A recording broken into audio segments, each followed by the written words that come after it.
Mazda 3 looks to be one of the more sporting options in the family hatchback class.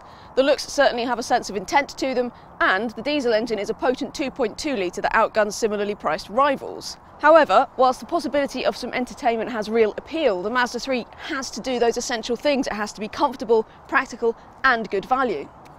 Of course, there are petrol options as well as the diesel in the Mazda 3, and actually unusually for this class we would say that the 2 litre petrol is the better buy. It's more refined than the diesel and it's just so much cheaper, and it undercuts its rivals by an even bigger margin. So it's just better value really, and it's still a really nice engine to use. It's smooth revving and has plenty of power. The diesel is definitely a bit punchier and is equally just as fun, but it's just more expensive and it's a bit noisier.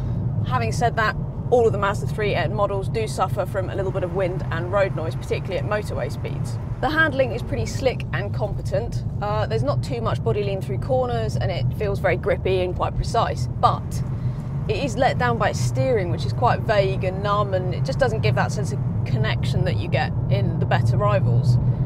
Having said that, it's quite comfortable, the ride's good, it's a bit lumpy over bigger bumps, but generally it's quite composed, and as long as you avoid the bigger alloys then it's not crashy or uncomfortable. This cabin is definitely a strong point. You get the colour touchscreen as standard, all the materials feel solid and there's a nice variety of textures, and the driving position's good too. You get lumbar adjustment even on the base cars. Equipment is also good on the entry-level cars. You get all the comfort and audio extras that you'd want, so you don't really need to go for the higher spec unless you really need leather or nav. One word of warning, the nav is quite frustrating because you can't turn the voice guidance off. It still mutes the speaker even if you turn her down, which is really frustrating. Still, apart from that, the infotainment's really easy to use, Bluetooth audio streaming's great, sound system's good, it's a really comfortable place. It's just as comfortable back here. 2 tall adults will be absolutely fine unless you're really long of legs, and then you might find that your knees are sort of pressed against the seat in front. And anybody sat in the middle could find that this centre console and tunnel kind of gets in the way of their leg space. The boot is big, but it's nothing special. There are bigger boots out there in this class, and also if you're a fan of a storage cubby then you're out of luck. You don't even get underfloor storage in the Mazda 3, let alone any nets or bag hooks and that sort of thing. Still, the seats do fold flat and generally it's more than adequate for even quite heavy daily use.